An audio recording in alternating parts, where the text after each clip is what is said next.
don't like perfection. Yeah, right? It's not honest. I'm not it's a perfect not real. person. You're like, but I won't turn my head because this is my best angle. This is actually my best angle. Do you even follow me, Chris? I sure do. You sure don't.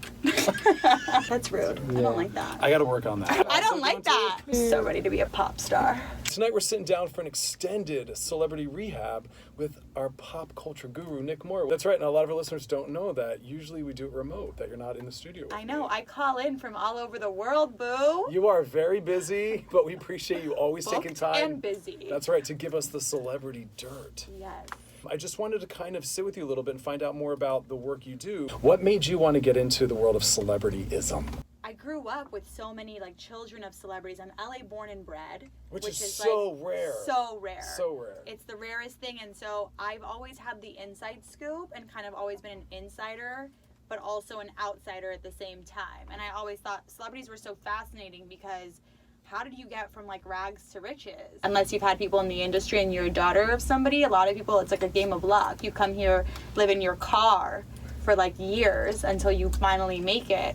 And I was just so fascinated. I think the peak of it was with Paris and Nicole when they had the reality show. Kind of put the whole reality behind the scenes piece on the map. And I feel like you would watch them and you were just so intrigued by their life, and you finally are starting to break a wall between celebrity and everyday folks. And then the Kardashians came about, and it was finally someone looked like me on TV. You know, as a Middle Eastern girl, you never saw anybody with curves. You never saw anybody with a butt. As time went on and reality TV kind of grew, that's when I was a little bit more fascinated by the depth of the celebrity story. There was a time before all of that in technology and social media where your family and school was the number one socializers, but now it's celebrities, the amount of power that they have on culture. Yeah, I mean, celebrities really are tastemakers, a lot of them. I don't like to use the word influencer because I don't think anyone's really influencing anybody. Celebrities are the real tastemakers. They're the trendsetters. We're following their every move. We're following what they're doing. We're following what they're saying. And as the world of the internet rose and social media, it's we now have constant access and we're never satisfied. It's overwhelming because I can't imagine having to constantly produce content to keep yourself relevant. Yeah, I mean, I have to produce content all the time and I just don't want to. It's do you really care that I'm going and having a coffee? Yes, that's the thing people do. So let me ask you this.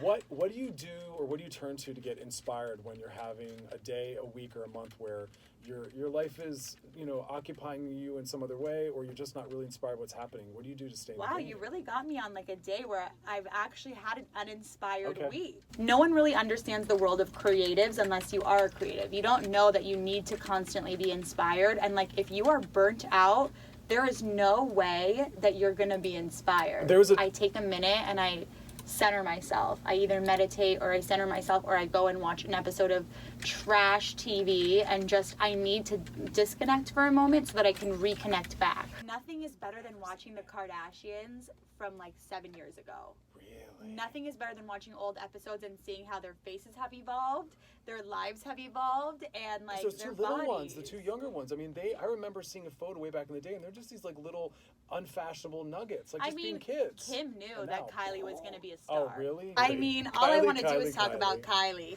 Kylie is now on a break with Travis Scott. Okay. They're taking a break from their relationship. Official. Both of them are on the same page, aware it's a break. I mean, word on the street was Travis was at a Hollywood nightlife spot hitting on some chicks. But see, that's also what's hard about being a celebrity, right? Is your personal issues are made public because people are watching. Well, you're dating a reality star, yeah, right. So I don't really feel bad for you. Okay, well said. You know what I mean?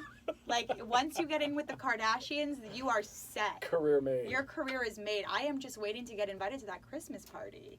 I can't even get a freaking Sunday service invite. The closest I ever got was hanging out at Black China's house, but Rob wasn't home. Were they together? They were together at that time. Oh, wow. Well, Black China is a good user. Yeah, she came up. She sucked the life She out of came that. up real good. Yeah. She got that. Woo! She got him for 18 years. It's really interesting in a day and age where you have a kid out of wedlock. I'm very traditional, so I would prefer not to have a child out of wedlock. I mean, I don't know what's going to happen in my life, but I really do believe in a family to be together before you have a kid. And so they obviously had the baby, are together, and now stepping away from the relationship, it's is that good for your relationship? It's always about what you do in that time, right? You're either doing things where you're working on yourself and you're staying connected because you want to circle back, or you're spending that time doing things that are going to completely make it impossible to come back. Like you said, him being seen on a date with somebody else. You're dating a rapper? Like, do you really think he's going to be loyal? Okay. You're not a fan of the rapper world. Look, I think it's cool to be seen with rappers, but to date and be have a baby by a rapper, right. I don't think that's a good idea. Or a ball player. Well, I'll say this. I for a couple of years did a podcast with Amber Rose, and she was consistently dating these rappers, and she herself would say, stop dating rappers. It's a subculture that had a lot of, in her experience and my experience through her, it was a subculture that wasn't always based in female empowerment. It wasn't always pro-relationship. And in her experience and mine through her, it was a lot of immaturity at times. And a lot, you're on the road. There's people throwing themselves at you. You're out of the country. It's hard to hold boundaries. It's the new money concept. This is like what I always say. It's like people who come into new money or suddenly like go from like $0 to $10 million. You have all of this stuff that you've never had before. You have like an infinite access to all this stuff. And then all of a sudden, it's at your fingertips, and you can literally go snap your fingers, and everything is here for you. Yeah. So it's like you're gonna ball out, because you don't know any different. You're like, I've never experienced this. I'm insatiable. I feel like I've been oppressed, and now I'm like gonna come out and like go balls to the wall. But if you grew up with money, you're not gonna spend money the way that somebody who just got it after not having it does.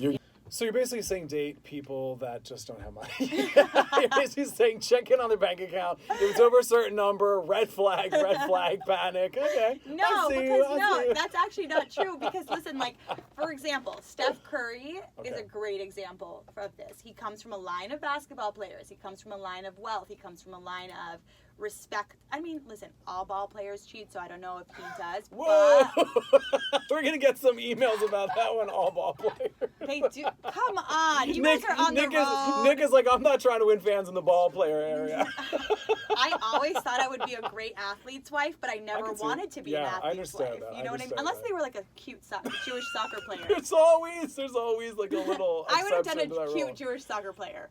But because I feel like he has the cleanest, I'm using Steph because he has the cleanest rep out of all the ball players. And he's got Aisha, who like they've got kids together. He comes from a like family full of athletes, so he's used to that lifestyle. Right. You know what I mean? This is not like he can come from the streets of so-and-so and suddenly But have I think that's what happened with Tiger Woods as well. Tiger Woods was not considered a popular person. He didn't have a lot of access to dating attractive people. And then all of a sudden he became famous through golfing and then completely cheated on his wife because of what I think you just said. He was overwhelmed at all the possibilities. Too many options. Sure. When you've already had those options and you've grown up with those options, you don't want those options But that's anymore. why I date people that no one wants. I once dated somebody that nobody would have ever fucking looked at, and all of a sudden, after I dated them, they're a hot commodity, and I'm like, there it is. Trust me, you don't want to date him. Nothing's changed. All these people coming out in the celebrity world wanting open relationships, polyamory, I mean, why now? Because it's a little bit more acceptable to say that you want that, and I think by nature, men especially are not wired to be monogamous. And I have this conversation with people all the time. I don't know if we're wired to fully be monogamous. I agree with that. I don't know if it's in our DNA. Yeah. I am loyal to a fault, and I will ride and die with you for sure. I don't think I could ever cheat on anybody. Like, even if we're in a situationship, I can't even cheat on you. Like, that is how loyal I am. It's a hurtful option to choose, right? If something's not working for you or you need... And that's why I think I'm thankful that some people are owning who they are. And if they're saying, like, look, monogamy is really difficult for me, let me just own that from the door and ask for something that's going to allow us to not injure each other. But I just think that when you let anyone else into your bedroom, it's like a recipe for disaster. It's definitely a risk, and that's why the couples I work with in my practice that want to do it, I make sure that they're doing it from a place where they're feeling connected. They're going to be able to have those difficult conversations. They really trust each other, and it's a slow process. But no one's jealous. Like my ass would be tearing that girl to You're shreds. You're not built for it. I am not built for a monogamous, for a polyamorous relationship. I am only for monogamy. But we're pulling for you right now. Oh, I mean, we are. Nick, where can people find you? You can find me at givememora.com and on Instagram and Twitter at NickMoraXO.